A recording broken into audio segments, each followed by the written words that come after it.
नईम कासिम तेल अवीव को तबाह करने की नई धमकी दी है। हिजबुल्लाह चीफ ने टॉप कमांडर मोहम्मद अफीफ की मौत का बदला लेने का ऐलान किया है। मोहम्मद अफीफ हिजबुल्लाह की मीडिया सेल का टॉप कमांडर था। वह इजराइल डिफेंस फोर्स को दक्षिण लेबनान में हथियारों का ऐसा जखीरा मिला जिससे ईरान और सीरिया में खलबली मच गई और मीडिया रिपोर्ट्स में दावा किया गया कि हिजबुल्लाह रूस के टैंक किलर का इस्तेमाल कर रहा है।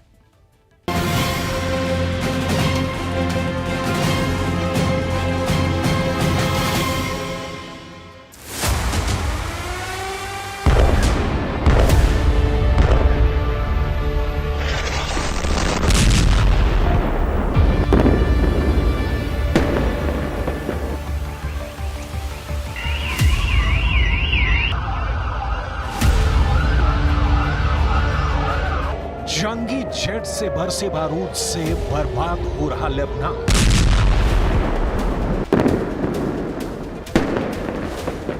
जैसा कोहराम कफर में है वैसा बारूदी मंजर अल फैदा का है। बारूदी प्रहार से लेबनान के जहरानी की हवा तक जहरीली हो चुकी है। तेहरान टाइम्स ने दावा किया है कि इजराइल लेबनान में फॉस्फोरस बम बना रहा है। इजराइल की एयर स्ट्राइक का बदला हिजबुल्लाह बॉर्डर पार रॉकेट की बौछार से ले रहा है। लेबनान के लड़ाके बराबर की टक्कर दे रहे हैं। कई फ्रंट पर तो हिजबुल्लाह हावी हो चुका है। इजराइल के किर्यात शमोना की रिहायशी बस्ती पर फटते लड़ाका ग्रुप के रॉकेट युद्ध में नया टर्न आने की तस्दीक कर रहे हैं। इजराइल आर्मी को समझ में नहीं आ रहा कि फाइटर ग्रुप के हाथ कौन सा अजेय हथियार लगा है। हिजबुल्लाह को हथियार ईरान से मिलते हैं। हिजबुल्लाह लड़ाके सीरिया के रॉकेट से लड़ते हैं। नसरल्लाह आर्मी तस्करी के हथियारों से जंग लड़ रही है। इजराइल पर हमले में ईरान सपोर्टर कुछ देशों के हथियार इस्तेमाल हो रहे हैं। लेकिन ऐसा पहली बार सबूत मिला है कि हिजबुल्लाह लड़ाके पुतिन के हथियारों से नेतन्याहू आर्मी को जबरदस्त टक्कर दे रहे हैं।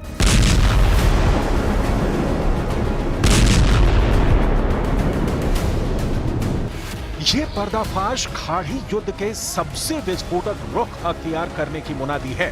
हिजबुल्लाह फाइटर जिस तरह से इजराइल को दहला रहे हैं, तेल अवीव को मिसाइल से जला रहे हैं, लेबनान से ड्रोन के बेड़े इजराइल में घुसकर कोहराम मचा रहे हैं, उसका अगला पड़ाव पूरे इजराइल की तबाही तक पहुंच सकता है। नेतन्याहू के लिए वॉर जोन से बैक टू बैक आ रही बैड न्यूज से ज्यादा डराने वाला अपडेट हिजबुल्लाह के हथियार गोदाम में मिले मोस्ट पावरफुल नेशन के जंगी लड़ाके हैं। रूस के हथियारों से इजराइल को धुआं धुआं कर रहे हिजबुल्लाह लड़ाके युद्ध को जीत की दहलीज तक ले जा सकते हैं। तो क्या रूस ने युद्ध जीतने वाले हथियारों की खेप लेबनान भेज दी है?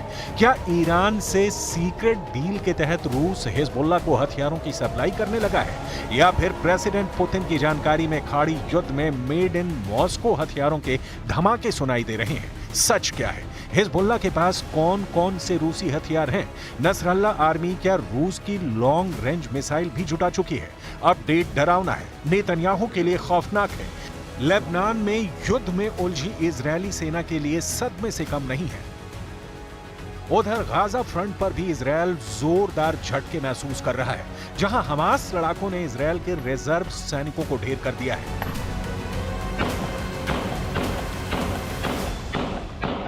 Until the immediate threat from Lebanon is removed and our people, Israelis living in their own sovereign territory, in their own homes, can safely return to their homes. That's when the conflict will end in our north, not a moment before. उत्तरी Gaza में लड़ाई के दौरान Israeli reserve सैनिक मारा रोई session की मौत हो गई है।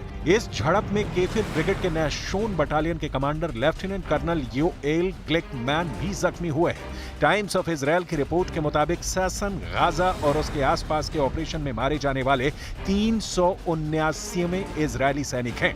7 अक्टूबर 2023 के हमले के बाद से अब तक इजराइल के 800 सैनिक लड़ाई में मारे जा चुके हैं। אנחנו מדברים כרגע על משא ומתן אפשרי להסדרה. האמריקנים מובילים את זה. אני אומר, זה מתבצע רק תחת אש. והוא מתבצע עם הרבה מאוד אש.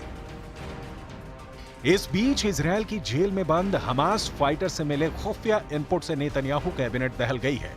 अब शालोम के पुलिस कमिश्नर कोबी याकोबी ने नेसेट राष्ट्रीय सुरक्षा समिति को जानकारी दी है कि इजरायल की जेल में नई जंग शुरू होने जा रही है। इजरायल की जेल में बंद हमास की फतेह ब्रिगेड के टॉप कमांडर ने यह धमकी सीधे कोबी याकोबी को दी है। इजरायली जेल में बंद फतेह ब्रिगेड अपना स्वतंत्रता दिवस मनाने की पूरी तैयारी कर चुकी है। उसी दिन से इजरायल की जेल में बंद हमास लड़ाके युद्ध की शुरुआत कर सकते हैं। यानी इजरायल के लिए जंग के मैदान की तरह हालात देश के भीतर भी बन सकते हैं। मगर इजरायल के लिए जो सबसे बड़ा थ्रेट है वो है हिजबुल्लाह लड़ाकों के हाथ में रूस के विनाशकारी हथियार। फाइटर ग्रुप ने पुतिन आर्मी के विस्फोटक हथियारों का जुगाड़ कैसे किया, इस सीक्रेट वॉर प्लान का पता कैसे लगा, अब इसे भी जान लीजिए। साउथ लेबनान में इजरायल डिफेंस फोर्स को ग्राउंड ऑपरेशन के दौरान हिजबुल्लाह के हथियारों का बड़ा जखीरा मिला। इस जखीरे में made in Russia anti tank missile मिली। द वॉल स्ट्रीट जर्नल ने सीरियाई सुरक्षा अधिकारी और एक अरब ऑफिसर के हवाले से बताया कि यह हथियार सीरियाई नेता के स्वामित्व वाले थे, जिनकी आपूर्ति रूस कर रहा था। हालांकि यह साफ नहीं है कि हथियार लेबनान के फाइटर ग्रुप तक कैसे पहुंचे।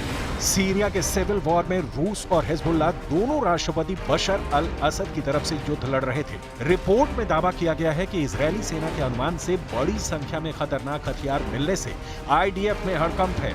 आईडीएफ कमांडर के मुताबिक हिजबुल्लाह के खिलाफ जमीनी हमले के शुरुआती दिनों में मिले 60 से 70% हथियार रूस के थे, जिसमें सबसे बड़ी खेप एंटी टैंक मिसाइल की है।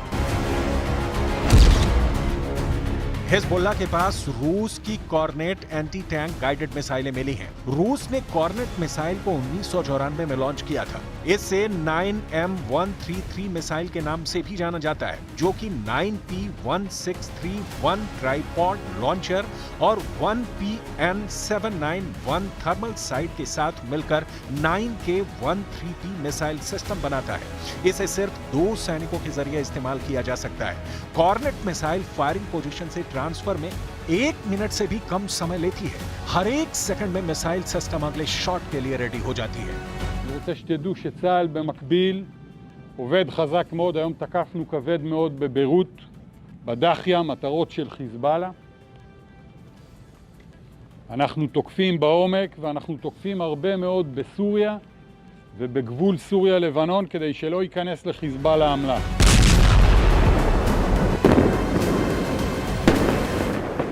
पुतिन आर्मी जिन हथियारों से यूक्रेन में तहलका मचा रही है, वही हथियार हिजबुल्लाह लड़ाके इस्तेमाल कर इजरायल को हराने के वॉर प्लान पर चल रहे हैं। मगर फाइटर ग्रुप को हथियार की सप्लाई कौन कर रहा है, इस पर ना तो रूस जवाब दे रहा है, ना ही सीरिया ने कोई सफाई दी है। जाहिर है हिजबुल्लाह की तरफ से जवाब मिलना भी नहीं है। लेकिन इजरायल ने क्लियर कर दिया है कि लेबनान में मिले रूसी हथियारों का क्या होगा।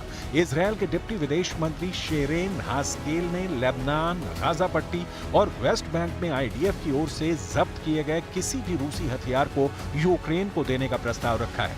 यूक्रेन के राजदूत ने इसकी तारीफ की है। ये प्रस्ताव पास हुआ तो एक नया फ्रंट खुलना तय है। इजरायल ने यूक्रेन के लिए स्टैंड लिया तो पुतिन खुलकर खाड़ी युद्ध में आ सकते हैं। ऐसे में ईरान और पुतिन का अलायंस इजरायल के लिए सबसे बड़ा सेटबैक हो सकता है। रूस के पास दुनिया के सबसे विनाशकारी हथियार हैं, जिनके हाथ लगते ही ईरान समर्थक फाइटर ग्रुप इजरायल को घेर कर मारेंगे। ज्वाइंट अटैक से इजरायल सिर्फ एक सूरत में निपट सकता है, वो है सुपर पावर अमेरिका का युद्ध में सीधा दखल। अमेरिका की एंट्री न्यूक्लियर युद्ध का अलार्म होगा।